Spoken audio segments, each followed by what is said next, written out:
Assalamualaikum warahmatullahi wabarakatuh and a very good afternoon. My name is Ben. Kalau siapa yang dapat email pasal learning tu, it's me. Alright, welcome to our Etiquette Core Belief Platform Speaker Series session for the third installment of this year. Hari ini kita ada panggil a very special guest to speak together with us. Alright, the bosses ada dekat belakang tu. Okay. Alright, so for this installment, we are going to talk about trustworthy. Siapa yang belum buat lagi the contest again, I akan jadi macam apa? Burung kakak tua. Keeps on repeating. Buat sekarang, lepas tu nanti claim your prize dekat belakang tu with our Etiquette Core Belief Angels. Alright. Alright, so yes, trustworthy. We invite Tan Sri Dr. Nur Hisham to talk about trustworthy because of the experience of what he have, steered the country during, a very uncertain time back then in 2020 when the entire world is being, dilandakan satu masalah yang dipanggil sebagai COVID, alright, COVID-19. Okay, without further ado, nanti the explanation, the introduction, everything will be done by our moderator later. I tak nak ambil dia punya beats, nanti kan dia tak tahu nak cakap apa. Alright, okay, kita akan invite a very special guest, our intern daripada IT department that is being called as Azfar Haris. Dia akan menyanyikan sebuah lagu dulu. And yes, he was our Etika Got Talent semi-finalist. Unfortunately tak dapat masuk final, but it's okay. Okay, nanti insyaAllah kalau dia jadi kita punya staff sebagai, our permanent staff, mungkin kita akan invite dia lagi untuk bertanding dan mungkin dia akan masuk final. Mungkin dia akan mewakili Etika untuk Maybank Got Talent juga, insyaAllah. Alright, without further ado, give a round of applause to Azfar Haris.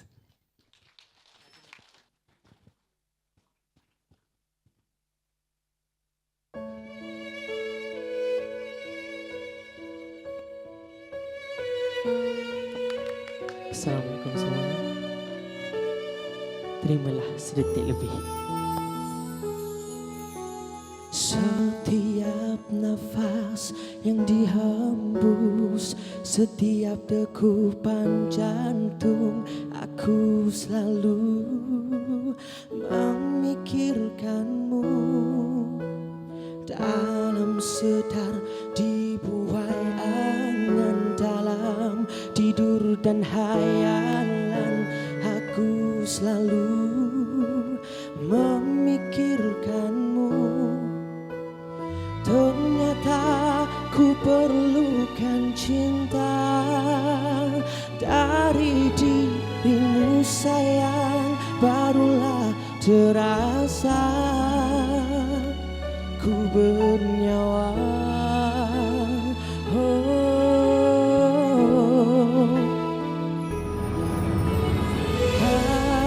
Kasihku, ku amat mencintai kamu, karena kau beri arti hidup. Ku kan terus mencinta sedetik lebih,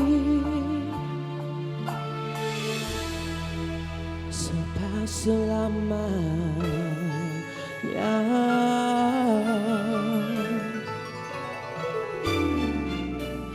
Dikala penuh ketakutan dengan badai kehidupan, ku bersyukur adanya kamu.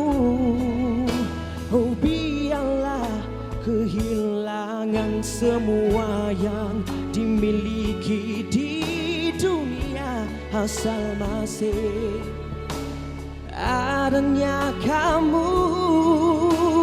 Ternyata ku perlukan cinta dari dirimu sayang, barulah terasa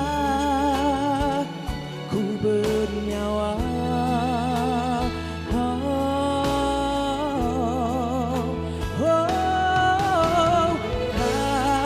Kasihku,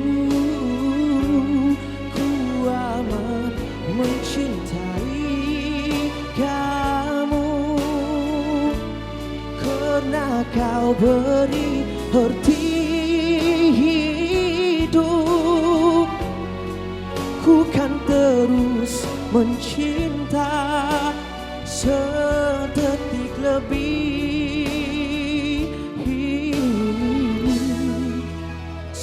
selamanya.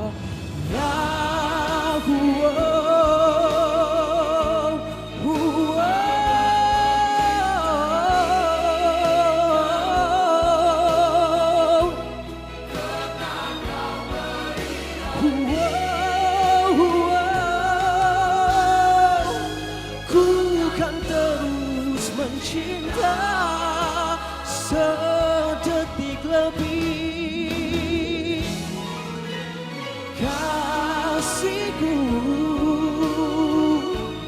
Ku amat mencintai kamu, karena kau beri arti hidup. Ku kan terus mencinta sedetik lebih, tak selamanya.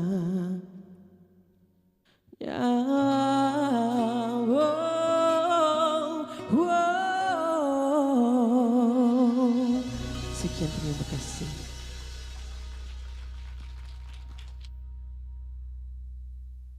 Wow.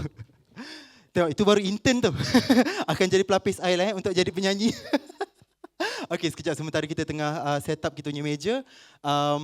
Okay, again, siapa yang belum buat lagi the contest untuk kita punya Ethical Core Belief, please take out your phone, go to M-Social and write how do you menzahirkan macam mana you buat the trustworthiness in your day-to-day job, and then post it on M-Social. Don't forget about the hashtag. Hashtag tu apa, trustworthy Adatika and also live Adatika. And then you can show it, mungkin sekejap lagi lah kalau sekarang ni tak nice lah untuk kita nak buat because of the session is about to start. Kita tunjukkan dekat kita punya Ethical Core Belief Angels dekat luar sana yang pakai kod hitam, semua macam polis. Okay, and then you will get a very exclusive pin. We only print like 200 at the moment. So, it's up for you to grab lah.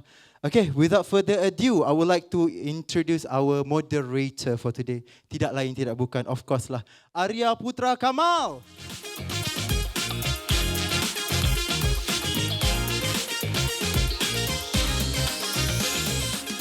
Alright, Arya, the floor is yours.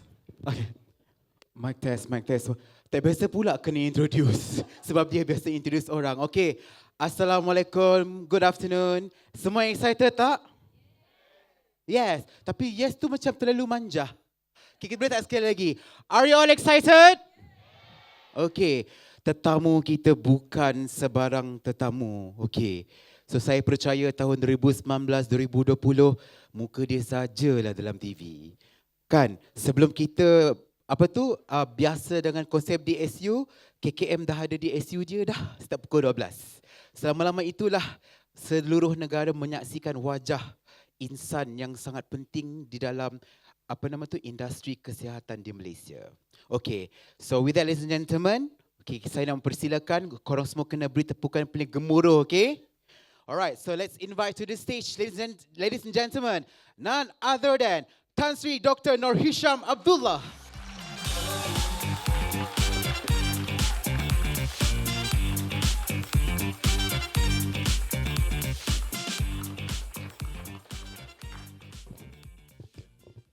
Okay, duduk Tan Sri. Okay, Tan Sri test mic dulu. Apa khabar Tan Sri? Baik, Alhamdulillah. Alhamdulillah. Okay, Tan Sri, nama saya Arya Putra. Saya akan boleh panggil Arya lah. Panjang pula nak Arya Putra. Okay, so tuan-tuan dan perempuan, ini merupakan tetamu kita pada hari ini for another Core Belief Cascading speaker series. Okay, but before that, terlebih dahulu, I would like to welcome and acknowledge the presence of all our Etika Senior Management Team. Ramai hari ini, tepuk kuat sikit. Yeah, especially to our Group Chief Executive Officer, Encik Kamaluddin Ahmad, kuat lagi. Okay, so basically seeing all our leaders today just to show to all of us the commitment yang diberikan oleh kita punya Etika Management Team and leadership, especially when it comes to core belief. So ladies and gentlemen, untuk merungkai and then to speak further about our core belief cascading today, we have Tan Sri Dr. Nur Hisham bin Abdullah with us. Okay, kita kenal Tan Sri Nur Hisham ni dulu masa tu kita panggil dia DG Hisham. Okay, tetapi dah bersara lah kan. Tan Sri dah bersara sekarang ni. So just now I had a chat with him. So mungkin Tan Sri nak cerita dengan dia apa istilah persaraan Tan Sri ni. Bersara tu satu hikmat, it's a blessing, I say, blessing in disguise. So less stress now, but my career in the bersara pada public sector, but private sector baru mula. So now I'm involved in the private healthcare as well as in the academic lah. Jadi boleh share with our students dan sebagainya lah. Yeah. So now, let me add to that, the idea of retirement for Tan Sri adalah sekarang ini menjadi chairman of IJN, tepuk tangan. Second idea of retirement dia adalah chairman of UCA Sai Hospital.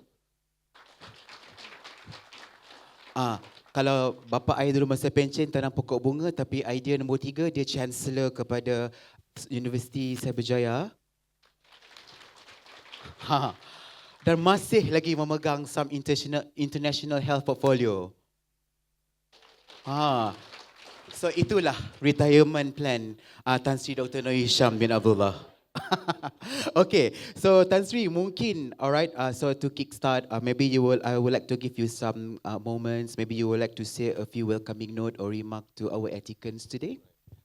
First and foremost, I'd like to thank the organizer for having me here this afternoon. More importantly, I think this is a very good platform for us to engage, and informal platform. I think I welcome all questions. It's just like during the press conference dulu, I always welcome questions from the reporters. And more important is that, every crisis is an opportunity. Everything happens for a reason. And now looking back, I think it was a very positive and dynamic experience for me. And learning from this experience, how do we become more resilient and provide our healthcare? So it's knowledge. So we need to leverage and that knowledge and the lesson learned for us to improve ourselves, improve our healthcare system to be more resilient in time to come. So I think anything that happens to you in a crisis, there is actually an opportunity. And sometimes challenges and crises is not to reveal our weakness, but to discover our strength. I think that is a very positive way to move forward. Thank you. Thank you so much for that perspective. So just now when we, prior to coming inside the hall, so I had a chat with Tan Sri. So kita discuss lah. Kerana, of course, there were a lot of macam sad news, bad story about COVID and all that. Tetapi sebenarnya Tan Sri also agree with me just now, it also open doors to a lot of opportunity. Dulu kalau zaman insurance nak isi health form tu, kita kena tulis-tulis and sign. Kerana COVID, ada option to online. So that is the kind of how COVID has reshaped our industry. So I think Tan Sri, before kita delve into today's topic kan, so pagi tadi when I had breakfast with a few of my friends, semua macam, boleh tak tanya, kita ada satu soalan nak tanya Tan Sri. Tan Sri pernah tak kena COVID? Mesti tertanya-tanya kan? Alhamdulillah, until today, belum kena COVID lagi. So what does that say about tu? Memanglah qada dan qadar, tetapi ini menunjukkan while he rolled out a lot of this macam control and isolation program, dia sendiri very prudent in make sure dia comply kepada semua tu. Tepuk tangan, walk the talk. Okay. So Tan Sri, before kita bercerita tentang through strength, tenacity and all that, mungkin boleh tak kalau Tan Sri, if you don't mind, to share with our fellow audience today, macam mana perjalanan Tan Sri akhirnya menjadi DG? Was life prescribed for you since daripada kecil ke macam mana? Well, I have never have intention to become a DG, of course, right? Masa kecil, kita banyak cita-cita nak become a pilot dan sebagainya. I was very active. I studied in Methodist Boys School. Very active in sports, taking a leadership there. And then at the age of Form 1, Form 2, I was very inclined to study religion. So I used to go to Masjid Negara to do my lesson after school. Habis sekolah pukul 6 suku, then I'll walk from Methodist Boys School ke Masjid Negara 3 times a week. Monday, Tuesday, Wednesday, to learn from Ustaz Fadlul Harun at that point of time. So teaching starts after Maghrib. So we learn Usuluddin, Tasawuf, Syariah dan sebagainya. So 3 lessons. And also learn mengaji di Masjid Negara lah. So I was the youngest at that point of time. Belajar tajwid dengan Ustaz Abu Bakar di Masjid Negara lah. So that was my life lah. So then I took Ugama for my SRP and I performed very well actually. So I wanted to join sekolah agama, sekolah pondok, So my ustaz said, no, sekolah pondok, I think probably if you want to do a religious study, you go and see pengarah bahagian agama, pengarah pelajaran bahagian agama in Federal House. So I went, after SRP, I wanted to switch school to sekolah pondok from Methodist Boys School. So everybody was puzzled why I want to do religious study. So at that point of time, then Ustaz Nik Muhyiddin, he was the pengarah then. He eventually became my father-in-law. So, Faham? so he looked at my potential, in terms of very good. So he said that, okay, if you pass your SRP with flying colours, I will consider to send you to a religious school. So then I passed my SRP with very good results, and then he sent me to College Islam. And he told me to come to the office, and then he himself took me to College Islam. So Form 4, Form 5, I was in College Islam. And obviously, being there, coming from English medium to Islamic school, I was bullied, of course. Form 4 kind of bullied, but I was very persistent in what I want to do, and I thought that was also good exposure. And at end of the day, so I studied there. In fact, first month I was in 4 Science 1. I wanted to join, the art stream so that I can become ustad or even mufti, and that's my intention. So I went to see my pengetua College Islam, Ustaz Zainal, now Datuk Zainal. So he said, okay, before that, 2 of us, me and my friend, wanted to cross over from science stream to art stream. Then we approached him. He said, okay, but you have to go and ask, permission from the Ustaz Nik Muhyiddin. So I went and asked him. I wanted to do religious study. So when he heard me saying, he's from, he's a pengetua, bahagian agama. He was the ex-headmaster of the College Islam. And he said to me, no, we have enough people doing art stream, but we have not many doing medicine. I want you to do medicine and you stay in the science stream. So that was the advice that he gave me. So because of that advice, I stick Form 4, Form 5 in science stream. And then after Form 5, most of my colleagues dapat scholarship pergi overseas, and then kita pun nak pergi overseas, but then medicine tak boleh, kena duduk dalam negeri. So then I continue to do medicine. So maybe that is a turning point in terms of to do medicine. And when I was in first year, I was given a scholarship. Lain semua ambil scholarship JPA, MARA. So I was the first person being given scholarship from Majlis Agama Islam Wilayah Persekutuan. And the scholarship was very lucrative, better than JPA, Wow. But then the person giving me, Tuan Haji Idris, said to me, okay, there's no document to sign, contractual agreement semua tak ada. He said, ini duit orang Islam. He kata, kita ambil bai'ah dulu, Bila dah jadi doktor, bai'ah means is a agreement indirectly. You have to serve the government until retirement. Itu aja dia. So when I became a doctor, each time I want to resign as a specialist semua, bila you fikir bai'ah tu, it's nothing, no contract, no contractual agreement.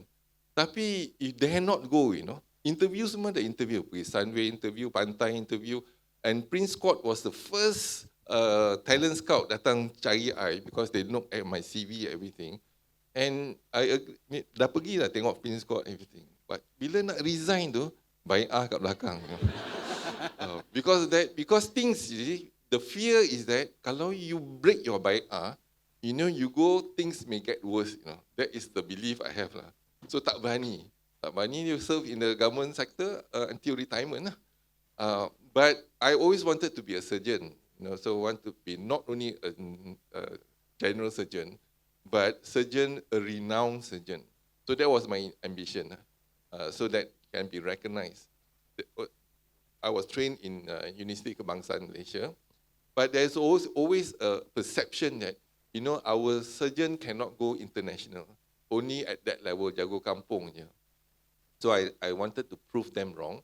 I started training as a surgeon and then becomes a breast endocrine surgeon. I went to Australia for 3 years and I came back. I was offered to stay back in Australia, but I didn't want because I see a great potential to come back in Malaysia. Came back in HKL, then I was sent to Putrajaya. And every year without fail, I come up with 10 publications, textbook. In 2013, I was invited to deliver the British General Surgery lecture, Birmingham, the UK, invited to Japan, invited to India. Asian countries are common, tapi to first Malaysian to be invited to deliver the British Journal of Surgery lecture was a great thing. And 2019, I was invited to deliver the Martin Agawa lecture, World Congress of Surgery, whereby 2,000 surgeons around the world listening to my lecture. Some extraordinary achievement. So I thought that is the best. And then I was offered, at the age of 40, I was offered to become the Deputy DG. And the minister and the whole team convinced me for more than 3 hours for me to take up that post. But I was a very active surgeon then. I make things happen as for breast endocrine surgery. Reason I took breast endocrine surgery was Malaysia tak ada lagi. In fact, I was offered to be a cardiac surgeon, but I said cardiac surgeon, there are 20 people ahead of me. But breast endocrine surgery, I'm the first in Malaysia trained. So that's the reason why I took up breast endocrine surgery. So then I was offered a job at 40. I have to consult my professors at Sydney, Australia. Everyone said that you're too young, because your hands are still good and your performance is still very good. To take up this post is difficult. So I rejected the post as a Deputy Director General of Health at the age of 40 because I still want to operate. Then I realized at the age of 43, a lot of comments at the ground level, hospital, a lot of comment, human resource comment, not enough funding, underfunded, understaffed, underpaid, overworked, all that. So the person making the policies from the top, they couldn't understand what we do at the bottom. So the best management is top down, bottom up, so that you understand. So that was the pressure. Then again, the minister approached me whether to take up the post. And then I decided, yes, I will take up the post because I was trying to have a one-stop center in Putrajaya Hospital, but the management then tried to dismantle my one-stop center. When you dismantle my one-stop center, delayed in terms of attention to the patient. Datang buat first time in clinic, then after the ultrasound, CT scan, so lambat. It's not one stop. You have to go to one department to another. So my concept is to have one stop. Everything can be done in that clinic. So I was very frustrated. So I went back. So I agreed to take up the post, provided that I'm given 1 day a week to practice my clinical work. So I continue my clinic on Tuesday, my operation on Friday, so that Saturday and Sunday still I can see my patient and discharge. So I've been doing that as a Deputy DG and as a DG for the last 10 years. So that was where I struck that balance between clinical as well as administration. So that's the experience. And a lot of my administrative decision and the way I do things is based on my surgical practice. And now if you look back, COVID-19 is actually an example of reflection of what I have learned and the journey that I have taken from childhood until adult. So giving a wide spectrum, and I understand now in terms of that experience. Dulu kita tak ada that kind of experience. So we always ask, kenapa, why me, So, but now you realize that, that is a very good experience for you to handle the whole situation. So. interesting and like there were a lot of stages dalam life Tan Sri kan. Okay, so Tan Sri, so when you shared all your perspective tentang your journey and all that, so that basically a good demonstration about what we are going to discuss and uncover today. You know, your tenacity in in wanting things that you want in life, and later on, you bring up the truth back to the ministry untuk memastikan macam some of these issues are solved, and later on it build trust.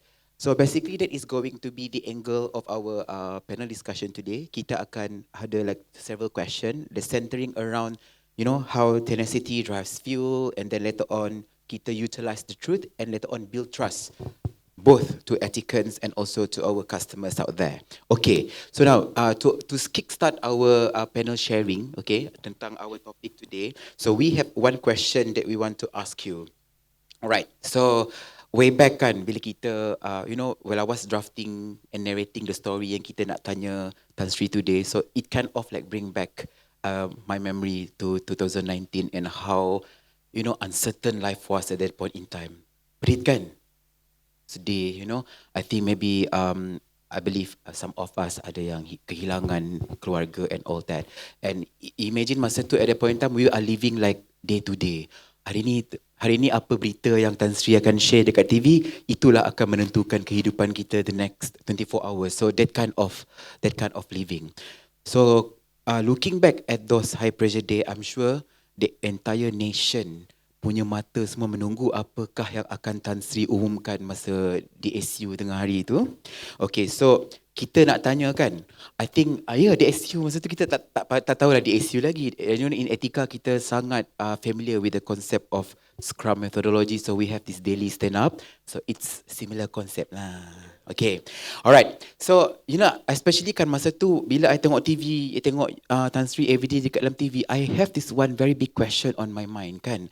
So what was going through your mind during that time bila macam you know that for the fact that you nak announce the number of death and then telling people that you cannot go out from the house, it's a huge decision to make, to be carried by you.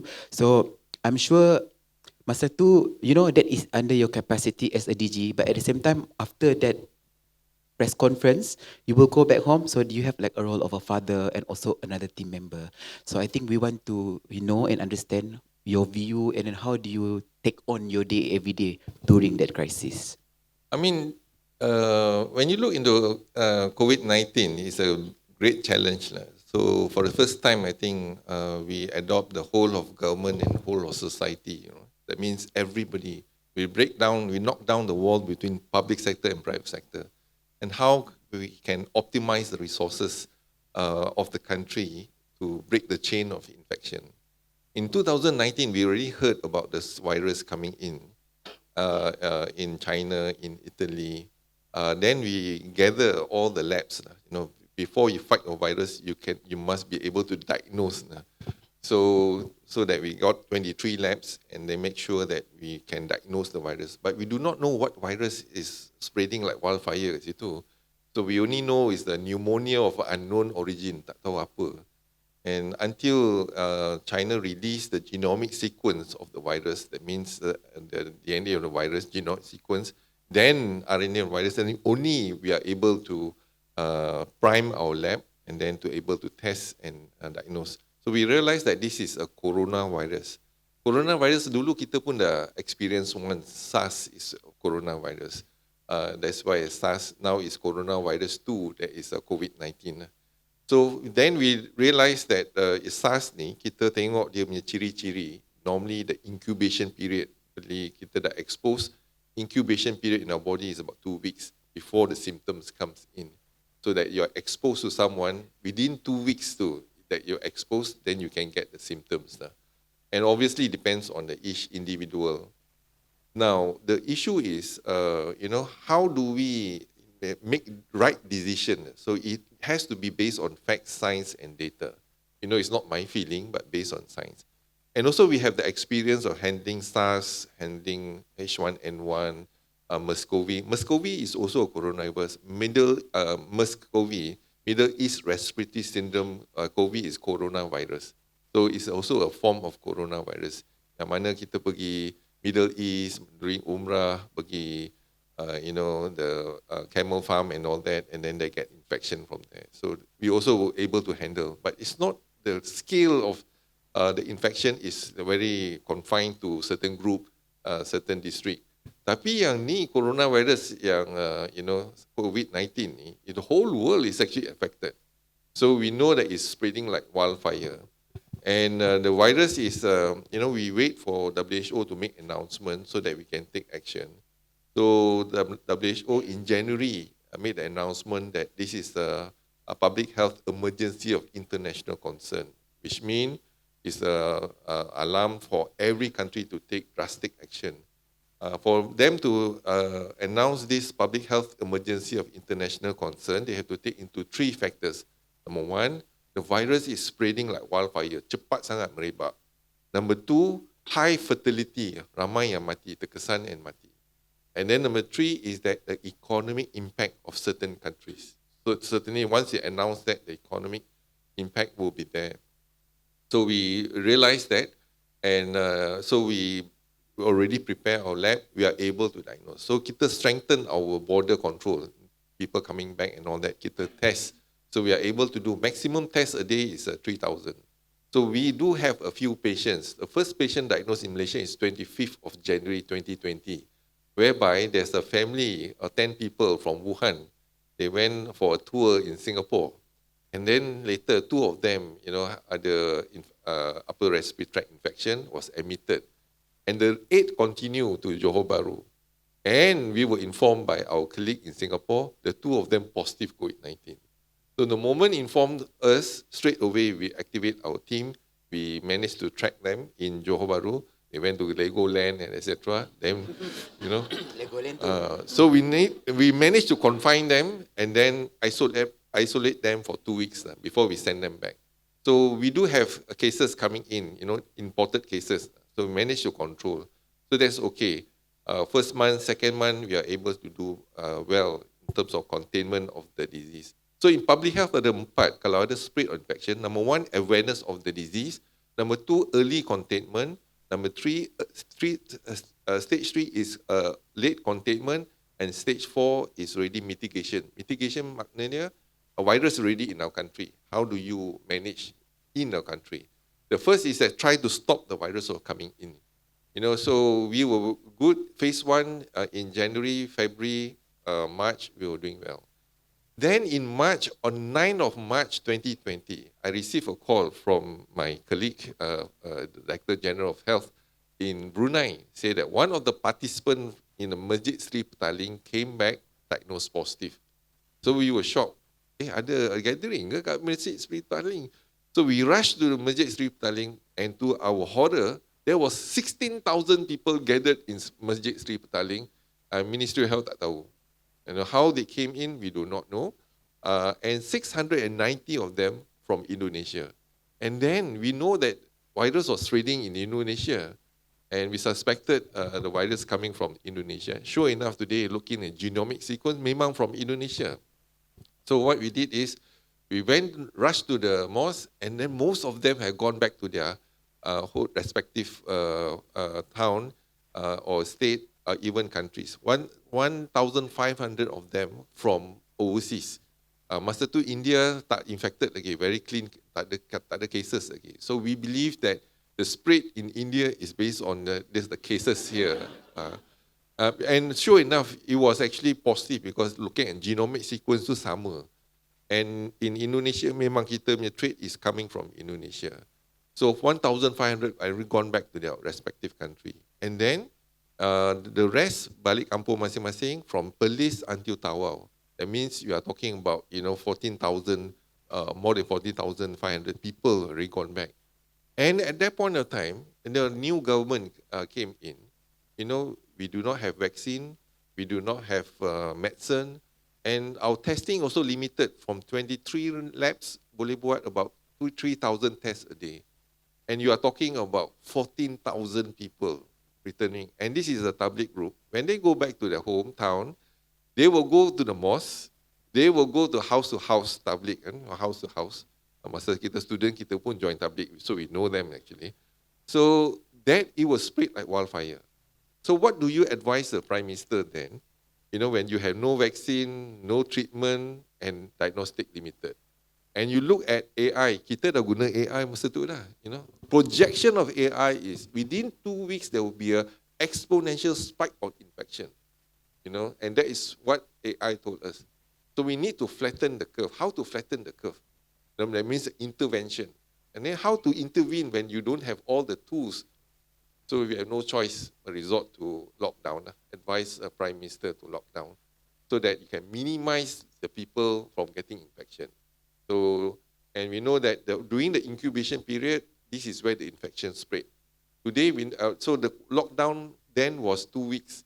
But today we know, because on the hindsight, masa tu kita tak tahu, now we know the infectivity is 5 to 6 days. But the patient is still positive for 2 weeks, for example. So kita pernah admit a patient to the hospital for even 2 months because masih positive lagi. We only discharge them when it's negative. But they are not infective already. Although they are still positive, they are not infective. So there is a difference between infectivity dengan positive test. So we advise the Prime Minister to lock down. But remember, at that point of time, this is not only health crisis. This is also economic crisis. And the worst is political crisis.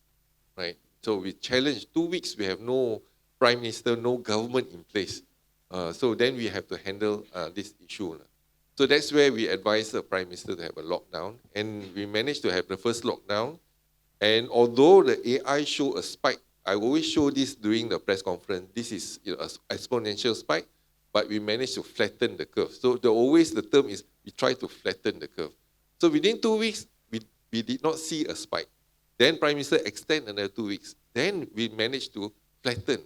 And so much so, we all use our card to show that 0 cases, So we're very happy. So this is where we have to learn. Success leads to complacency. Complacency leads to failure. This is the thing. Habis their control, then comes the PRN Sabah. So we say, no, you should not have the PRN Sabah because of fear of infection. But the cases already back control. So why not? So this is human rights. Opposition kata human rights. Everybody pressure us to allow the PRN Sabah. That was 5 years ago. Now they are having the PRN now.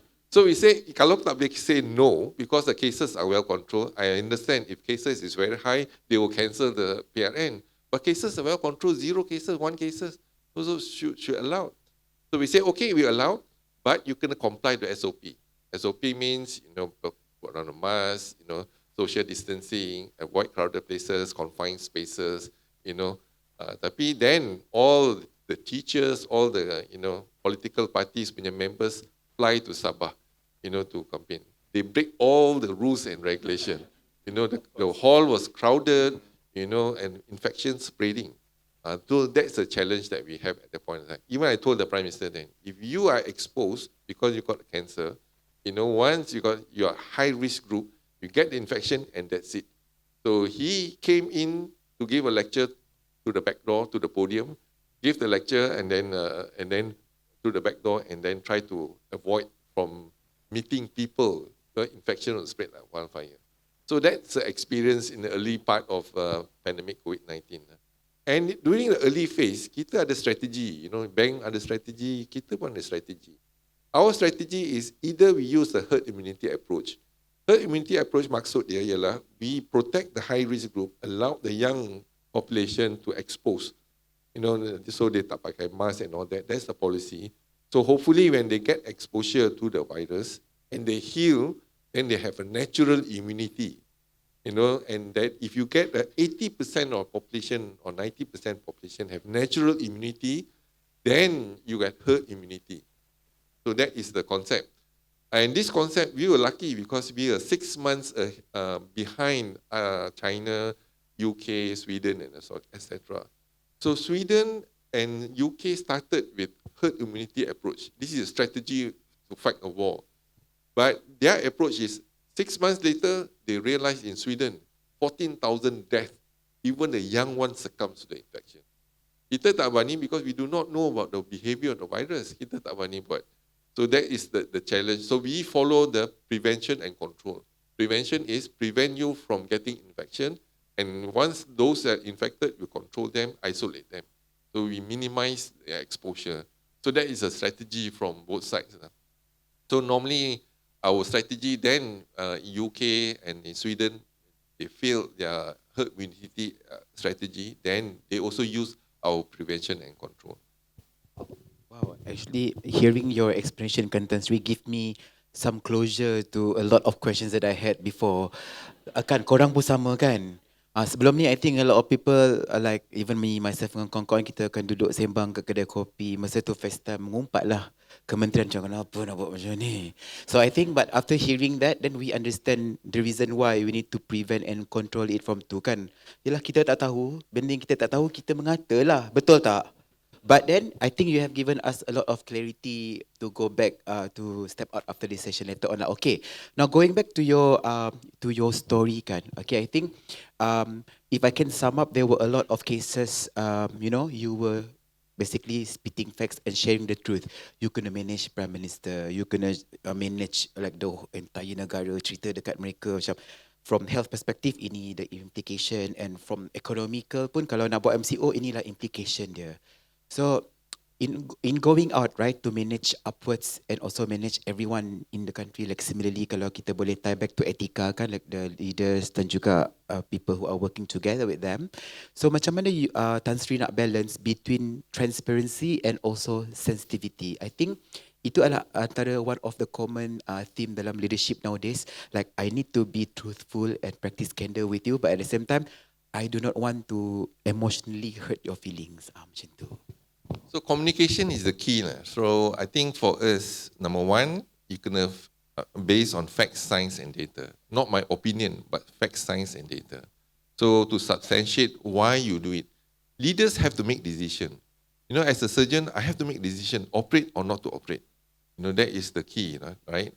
And as a surgeon, I was trained to communicate with patient. Like for example, diagnose a patient with breast cancer, you want to break the bad news, you call the patient, call the family. The moment you cut the cancer, a patient will cry and all that. But you have to be firm, you have to be convincing, truthful. You don't lie to patient, you have to be truthful. So already communication is there. Then after that, the patient will ask question, then the brother will ask question, sister will ask question, the mother will ask question. Same question. You can repeat actually. You cannot deny the fact that they got cancer, but you can actually, advise them what to do and what not to do, how to move forward in terms of to manage the breast cancer.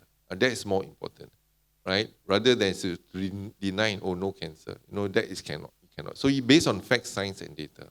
So with that experience in communication, we built over the years now, in terms of how to talk to the people convincingly. Never lie. If you lie, once you lie, you need 10 lies to cover one lie. And then you need 100 lies to cover the 10 lies. Be truthful. Most important, trust means you have to be truthful based on fact, science, and data.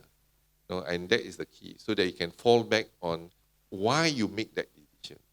Sometimes we do not want to make decision. If leaders do not make decision, no decision is a decision. But your decision will cause, because you did not make decision, already that is the decision, and then the implication of it. So not many people dare to make decision, especially against the tide, for example. But you have to look into the data and then discuss with your team, and then that's where you need to make a decision.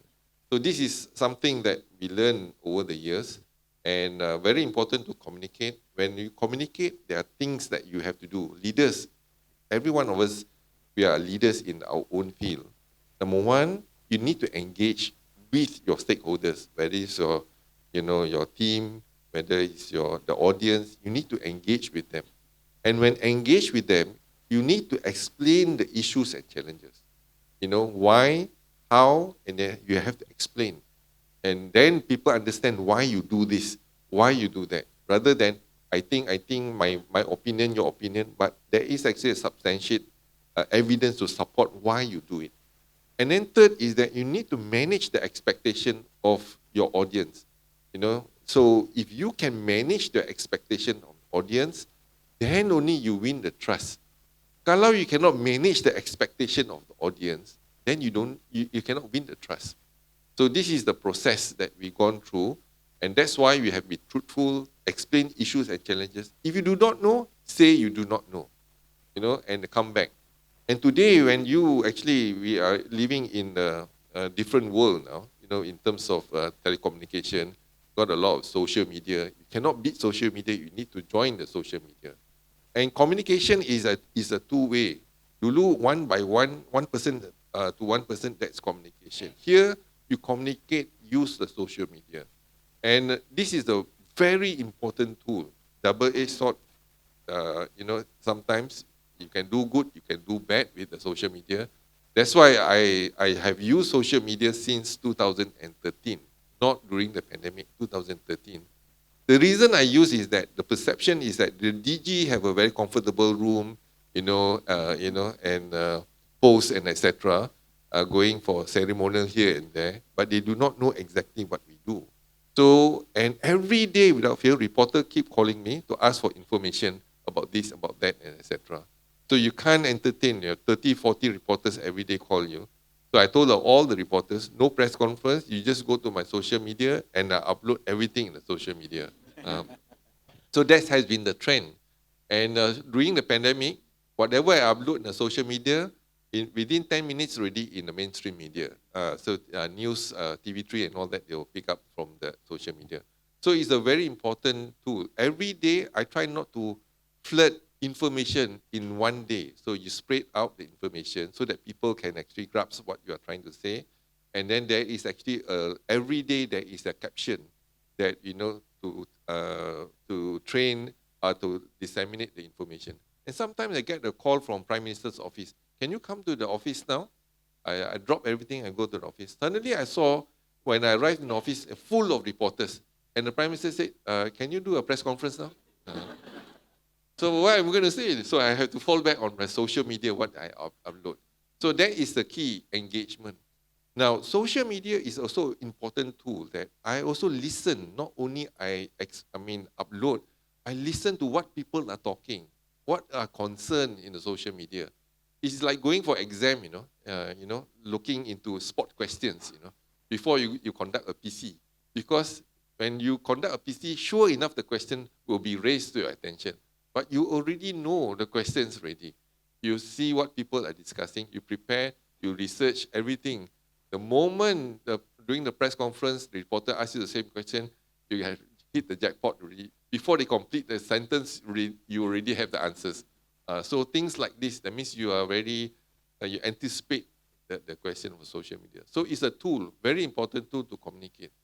At the peak in 2022, I have 126 million people following my social media in Twitter, 126 million. After I retired in 2023, I did not attend the World Health Assembly. Information was released in the World Health Assembly. I still have 104 million people following. During the pandemic, my Facebook was about more than half of the population, Malaysia population, about 15 to 20 million people following the social media. Being a surgeon, I have a logbook. That means every case I operate, I have a logbook. Logbook is one of our practice in surgery. But as an administrator, I have a Facebook, right? So that people know exactly what you do, and how. The Facebook is not about me, it's about what we do, you see? And being a DG is not about me as well, but again, what you do, your action speaks louder than words.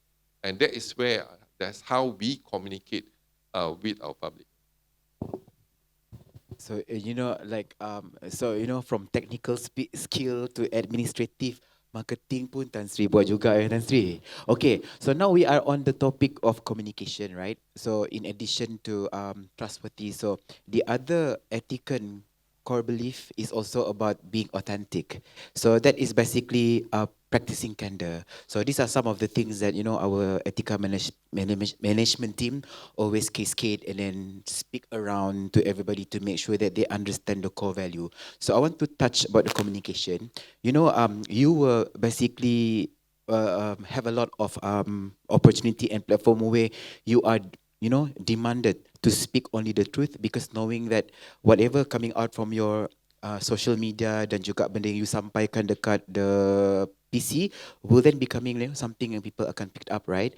So a lot of leaders in Etika, I think they are trying their best. I can see a lot of in a lot of conversation, they are quite authentic and candor in delivering the information. But I also want to utilize the platform now, if you can reiterate, right? I think whenever we speak about candor and being authentic, there's like a component of fear, knowing that if I am about to give someone else a feedback, someone could then rebel ataupun rasa macam, kecil hati lah you cakap macam ni dekat I. So if you can share the importance of being honesty, or you can share one experience macam mana honesty tu walaupun pedih tetapi then later on help you out in something. I want to share one experience, when I have to face more than 350 reporters around the world, right? This is related to Kim Jong Nam case. So I told the minister, minister said, Hisham, can you do a press conference? I said, no, you are the minister, you do the press conference. But minister said, this is a lot of geopolitics there. So I want a professional to release the press conference. And there were people from all over the world, reporters waiting. So we had a press conference then. And the hall was full, and even full of reporters around the world. And I have to put on a lab coat as if I'm a forensic expert. Right? But the way you do press conference is that you have the point system, what you want to share. I mean, it's a point. You can read the point. Everyone can read the points, not an issue. But the challenge is the Q&A after that. How to handle the Q&A.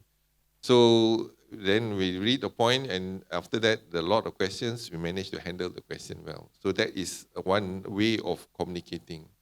The challenge is doing the press conference, you need to be truthful. And if you lie, people can see your body language. People can see whether you are telling a lie, you're truthful or not. So sometimes when you speak, it's not the verbal communication, your non-verbal communication important. Plus your attention that you give, and more important, every one of you can feel from your heart whether this is honest or not. You don't need people to say, but you can feel the person. This is where empathy comes in. Robots cannot do that, empathy comes in. And this is how when we talk to the patient, and I'm sure you have experience going to see a doctor. Doctor yang like robot, you don't go back to see them. But robots, doctors that are the empathy, you always want to come back to see them. It's not the clinical science, but also the personality. So I think the empathy is the key, how you actually deal with it. You have to be sincere, you have to be humble, you have to be calm. These are the things that we break bad news to our patient. The greatest challenge we face during the pandemic COVID-19 is because of political instability. I have been accused, actually, for example, takut mati, right? I mean, everybody knows about this. In Parliament pula tu. But do I answer to the person, or do I answer the issues being raised? So I try not to address the person. Anyone can raise any issue. I don't address the person, I address the issue. There's a difference between address. If you address the person will hit back on you again. But if you address the issue, contohnya kata tak cukup glove, you show the evidence cukup glove. But you don't even raise the person who raised the issue. Tapi you address the issue, not the person. So this is the same thing when they talk takut mati. So I say, kullu nafsin za'iqatul maut. Everyone face death. There's no issue tomorrow. Nobody knows whether we are alive or dead tomorrow. So that's not the issue. Dia kata takut mati turun padang, right? So this is accusation. So we use, to defend that based on the issue takut mati. We have to accept death as part of our life, life cycle. When is death going to come? That's a different issue. So this is one way of doing things. Second is obviously, I think the biggest issue everybody reads in the paper, closure of parliament. Now, during that period of time, obviously the government of the day, will benefit. There's a closure of parliament because no confident vote, right? And obviously opposition also will attack you left, right, and center. So if you were to close the parliament, advise the speaker to close the parliament, because of political reason, your head will roll. That means you are non-professional. You are abusing your position.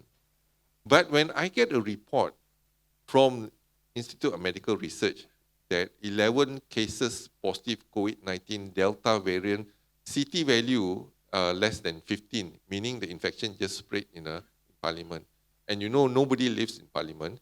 So they will go back to their own kampong, their community, and then sometimes they come in the parliament and they bring the infection in. And that's where the infection can spread. So what do? Do you advise the parliament to close or not? You do, you die. You don't do, so you die. What do I mean? If you do, for example, and then opposition will hit on you, say that you are protecting the government of the day, no confident vote, if you do. If you don't do, infection spread, death more than 1,000 or 1,000 people got infection, 500 people died from parliament, who do you think they will blame? So that is the decision that you have to make, and not many people want to make that decision. But I have no choice because I got data from the lab to show that 11 cases positive. You have to take action now before 100 cases positive. Then if the R naught is 2, that means 100 patients will be 200 in next week, and then it will 400, and then eventually. So we advise the parliament to close for 2 weeks only, so that for us to have a barrier, to improve the ventilation system, and then to have a lab in the parliament. So we need to set up the lab parliament. Everyone that comes in has to be tested. Negative, you can go in. Positive, you stay in your car, go to the hospital. Because if it's positive, goes in, and then you can infect the people in the parliament. So we started, but after the implementation of closure for 2 weeks, I was attacked left, right, and center by the politics. I'm caught in politics. But my decision was not based on politics. But I was accused that I faked the 11 cases are positive. I fake it so that I can close the parliament. Until today, they believe that. So that's the challenge you face now. And then the government of the day did not defend me as well, right? So I was caught in both sides. The worst thing that can happen is that the government of the day becomes the opposition becomes the government of the day, and you are still the same because there's no trust at that point of time. But after 2 weeks, and then 102 people got infected and one died. One died and 102 people got infected, including the member of parliament. Have we not closed the parliament, advised to close the parliament, maybe 1,000 people get infected, maybe death will be 100 or 200, we don't know. But we managed to prevent. Public health is about prevention. When everything goes well, that means public health is working well. So that is the challenge. That's where I think, as I said, on the hindsight, we did the right decision. Have we not, if the infection have more cases, for example, death is 500, then they will blame us as well. Why did you not close the parliament when you have the report, right? So this is why I think sometimes making decisions, crucial decisions is important. And I don't have a crystal ball to know what is right and what is wrong. What is the right decision there. But I think you need to, do your best and leave everything to the Almighty, and Almighty will do the rest. So in Islam, I think we have been taught, فَإِذَا أَزَمْتَ فَتَوَكَّلْ عَلَى اللَّهِ. That means you do your best, and then you leave everything to the Almighty. Hopefully your decision will be a right decision. Tak elok orang buat fitnah kan Tan Sri? Al-fitnatu asyaddu minal qadinah juga. Okay, gurau je. Okay. So kalau pejam cilik Tan Sri is already like almost 1 hour that we are being with you, but I think maybe we can leave some room for Q&A, right? Okay. Yes. All right. So I only have limited 2 questions for Tan Sri. So whoever have something that you all nak tanya dengan Tan Sri, I think Tan Sri covered a lot about, creating trust, speaking about the truth and all that. So if any other question that you nak tanya, nervous sebab jumpa Tan Sri. Okay, so we're waiting for them to make up their mind. So maybe I tanya one last question to you lah Tan Sri. All right. So, okay, kita tanya soalan Tan Sri. All right. So Tan Sri, I think maybe this is what I wanted to know, right? you have this opportunity to speak with Prime Minister and all that.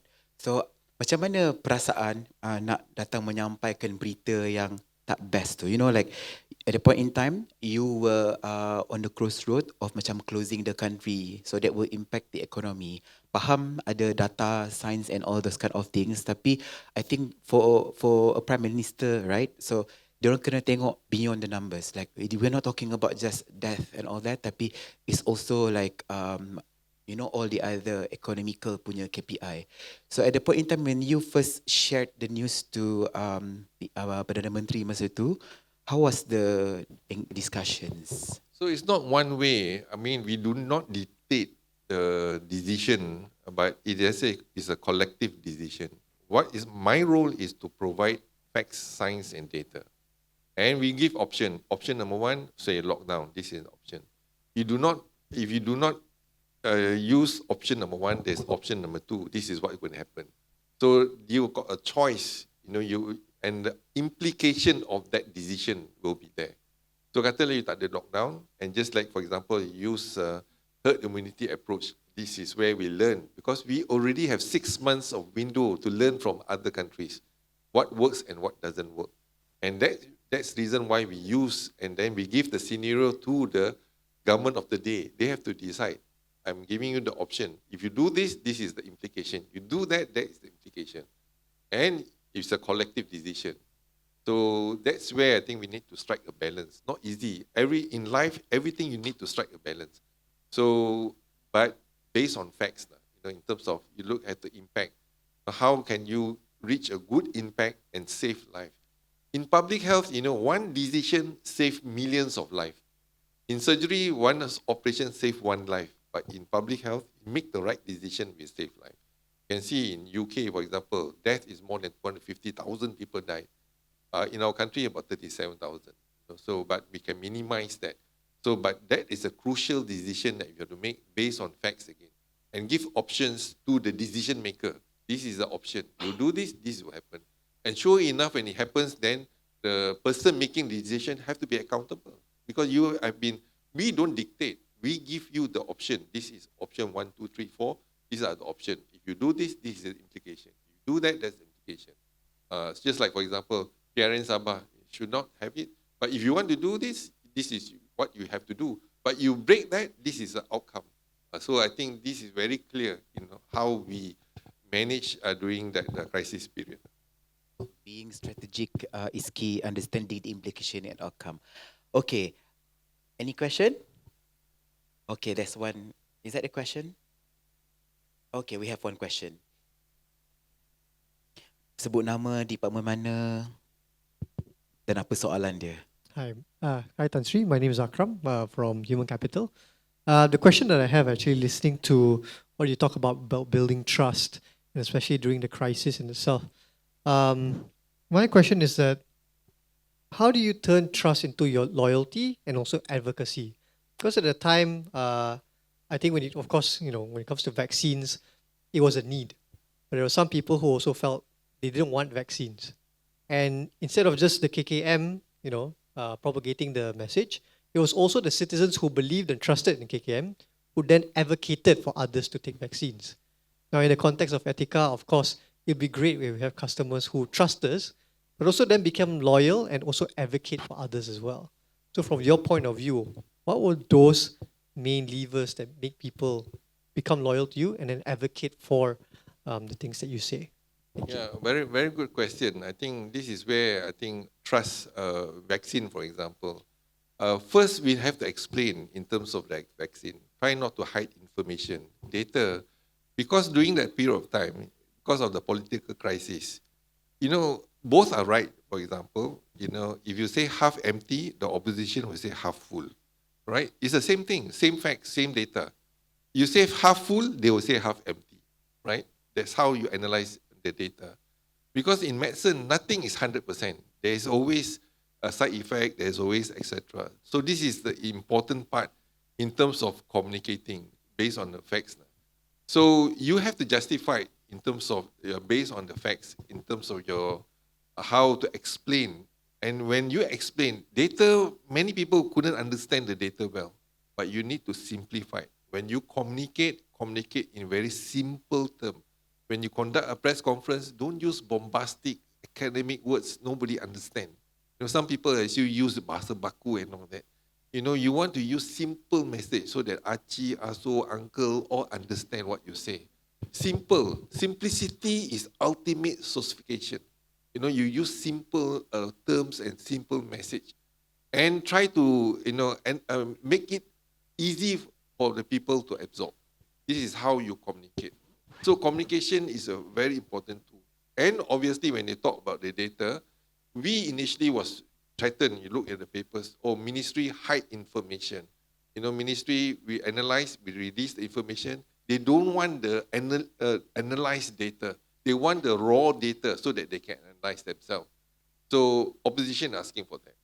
So if we will release the information to them, they will always look at the negative part. You say positive, they say negative. They are right. It's not wrong. So I say half empty, they say half full. And based on the data. So what do we do at that point in time? You need to think. So we think that at that point in time, we say that if we were to release to them, this is what will happen. Why not we release to the whole world? That means the data set being released to everyone, every university they can access. That's where we have COVID now, etc. All the data set being released, so that the institution of higher learning or even certain institution can analyze the data, and they will also project the data to us, whether we are doing right or wrong. So I think this is the justification when you have the data. And obviously complication, side effect. Every medicine have a side effect. Although we have tested, if you are allergic to Panadol, also you have a side effect. You can actually succumb to angioedema and etc. complication if you do manage it well. Likewise, the vaccine also have side effect. I give you an example, AstraZeneca vaccine. We read about it, and we know that there is actually issue with regards to blood clot. And because of that, we did not include AstraZeneca vaccine in our national immunization program, vaccination program. So we took it out. Then we got the vaccine from WHO for giving us the AstraZeneca vaccine. So what we did is we shared the vaccine, first come, first serve, especially the younger age group, because the first batch of vaccine came in, we gave to the high-risk group, frontliners and etc. So within 24, 48 hours, the vaccine been taken. The point I'm trying to make is that the vaccine that we talk about, AstraZeneca vaccine, it only caused blood clot 4 cases in 1 million vaccination, 4 cases. But you compare blood clot incidence in smokers, 1 million smoker, there will be 1,760 blood clot. Nobody is talking about it. But they talk about the 4 cases, then 1,700. You take the oral contraceptive pill, also have an incidence of blood clot, about 500 in 1 million people taking it. And if you are infected with COVID-19, your incidence of blood clots is 165,000 times, in 1 million population. So we have to justify. That's why when in doing the COVID-19, it's not only the virus that we need to handle. We also need to handle the viral of the social media, fake news, disinformation, misinformation. Until today, I think this is what we have to handle, And I use it, social media, basically to communicate. And, this is a very important tool to communicate using social media. And all the information I upload, even before we walk out of this room, I will already upload the information. But the information, you must upload the information. If someone doing it for you, if he done something wrong, for example, upload wrong information, you are responsible. So that's why I think this is a personal, you have to do it. Make sure that what you upload, you have to be responsible with. This is the challenge of social media. But today we are moving from social media to content media. You see how powerful is content media? Never in our wildest imagination. Even you have 1,000 retail shop, you cannot sell sambal, 1 million sambal in 30 seconds. This is already Guinness Book of Record. 1 million sambal in 30 seconds. You can sell your sambal. Retail shop pun tak boleh buat macam tu. And that's where the influence of social media. And the best part is, the sambal is nothing great pun. Just a biasa pun. That's right. Right? So I also tried the sambal, but biasa je. Right? But you can sell within 30 seconds 1 million sambal. Can you imagine the power of the social media and the content media? You know, I like the fact that despite the generation gap, right, Tan Sri is very well aware about social media and the digital marketing. Okay, so I suspect one of anak-anak dia mesti influencer. Okay, so Tan Sri, you know, fun times dah nak berakhir dah. Okay, so I think we have reached to the, tak rasa kan sejam dah kita dengan Tan Sri. So we had a lot of fun, you know, having this discussion with you today. Footnote, jangan lupa post kat social media, okay? Okay. Alright, to recap the learning and then to tie back to the topic and also the semua orang senyum bila Tan Sri keluar telefon. Alright, so to tie back to the conclusion of kita punya panel discussion today about tenacity, truth dan juga trust. Okay, so I think when it comes to tenacity fuel to your decision and then how you appear every other day. Being truthful, even some of the things that you're about to share is not popular or is something that people do not to hear, is very important because they will earn you respect.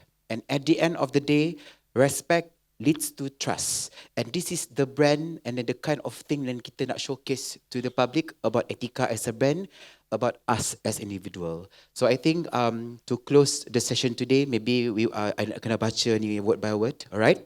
So to just recap our discussion today, kan Tan Sri. Okay, so if you could leave a message, one message to Etiquans today, especially to the younger generation stepping into leadership role and the senior generation who is now already in the role, what would that message be? I think during pandemic COVID-19, what is important is that we know ourselves, the healthcare workers, we are the last line of defense. So you always, it's not dollar and cent at that point of time, but last line of defense. That means we save life. So there's a sense of purpose, in all the frontliners. That means we know exactly what we do. We are having a shared destiny and a shared purpose. This is where in Japanese, they call it ikigai. That means everyone comes together with a shared purpose. I'm sure your organization also have a shared purpose and shared destiny. And this is where your co-workers will need to embrace the shared destiny too, and believe in that vision. And that's where I think you can make a big difference in your organization. Thank you so much. Can we give Tan Sri another round of applause? Okay. So Tan Sri, on behalf of Etiqa and everybody inside the hall, I would like to say thank you so much for all the insights and perspectives that you have shared with us in this session, and also thank you so much for reminding us about a lot of things about trustworthy, about shared purpose, about to be human, to empathize and to be compassionate. So I think that's a good reminder for everybody. I think some of these things kita selalu baca dekat social media again. Kita selalu dengar orang cerita, tetapi today hearing it out from you. So I think it's a good reminder for myself, and I think everyone inside the hall would agree with me. We had like a lot to learn today. Thank you so much for spending the time with us. Sekali lagi tepukan untuk Tan Sri. Okay. So Tan Sri, the next moment is something that is very important. Yang ni kena masuk social media. Before we officially close the session, we would like to invite you and then the rest of our Etiqa senior management team to take a group photo together with a poster. What our core value today, trustworthy. It's about providing fast service, fast, easy and best advice to the customers. Itu nombor satu. And gambar nombor dua, kita nak ambil gambar with everybody. So jangan balik dulu, okay? Can? Alright, so with that, I would like to invite all our Etiqa management team, led by our Group Chief Executive Officer Encik Kamal, for a group photo with Tan Sri Dr. Noor Hisham bin Abdullah, who spoke about trustworthy today.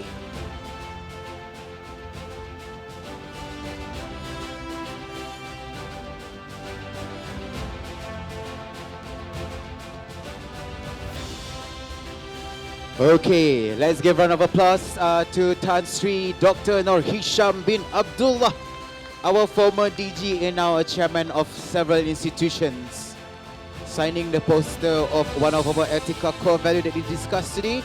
Trustworthy, okay, and then a group photo with Etiqa senior management team. Okay, everyone, squeeze in for a group photo. Cik Faizi tak nampak. Depan sikit. Okay, turun. Alright.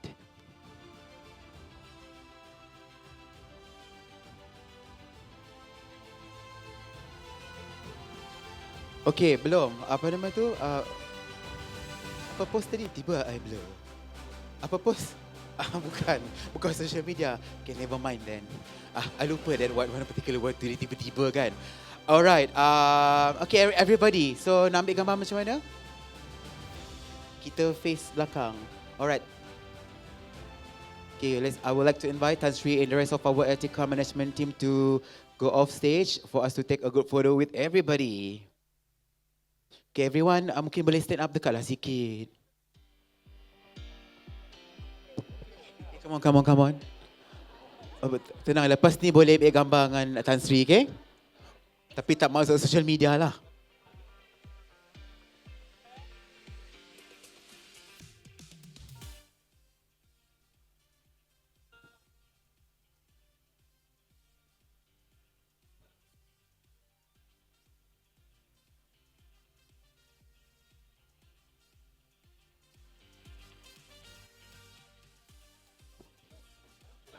Okay.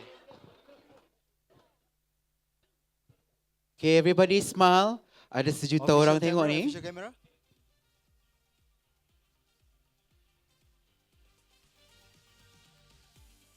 Alright. Okay, thank you so much everyone. Okay, lunch is served and then later on. Okay, but before you all leave ataupun ambil makanan, boleh scan QR code for attendance and feedback. And while Tan Sri is inside the hall, you all can take photo with him. Boleh Tan Sri? And after that, we can then proceed to lunch. And for Etika management team, we have lunch prepared at Cheddar Room. And everyone, we hope you have a good learn today. Okay, so as the photo taking session is in place, we will have another round of special performance later on by Asfa Harith, semi-finalists from Etika Got Talent, performing while we are enjoying lunch. And with that, Assalamualaikum. I look forward to see you in the upcoming core belief session. Boleh tak jerit kuat-kuat? Okay, I assume adalah jeritan tu. Thank you so much and see you. Assalamualaikum. Alright, before we end the session, we are going to have another one performance by Asfa Haris. So, Asfa Haris, the stage is yours.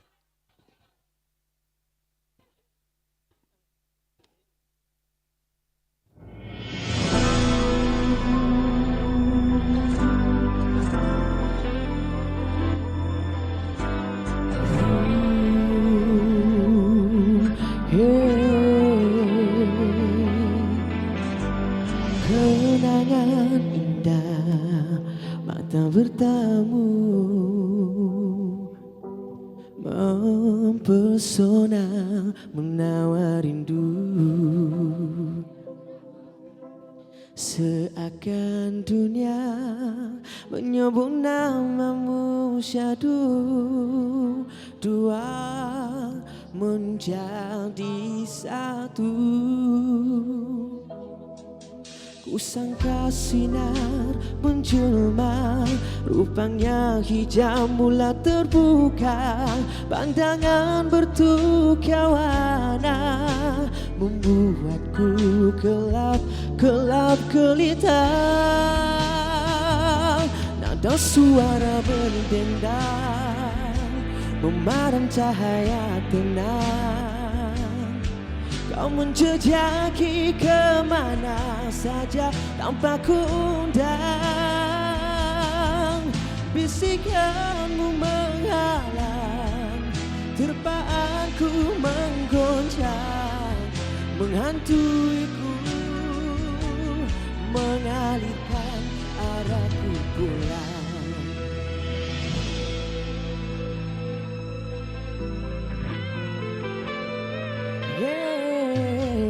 Kenangan indah mata bertamu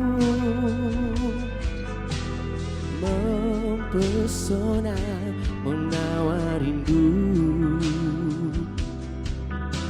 seakan dunia menyebut namamu syadu dua menjadi satu.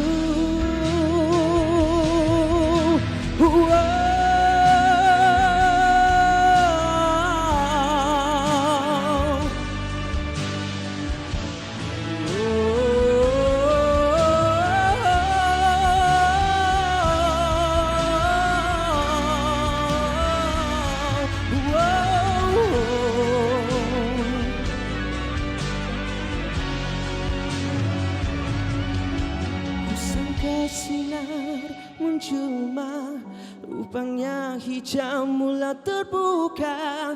Pandangan bertukar warna membuatku gelap gelita.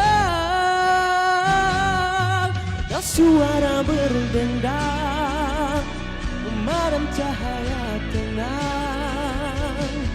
Kau menjejaki kemana saja tanpa kundang.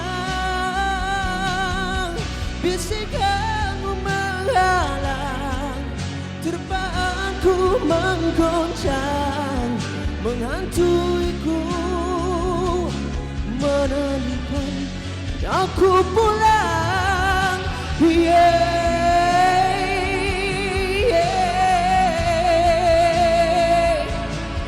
Kau menjejaki kemana saja tanpa kundang.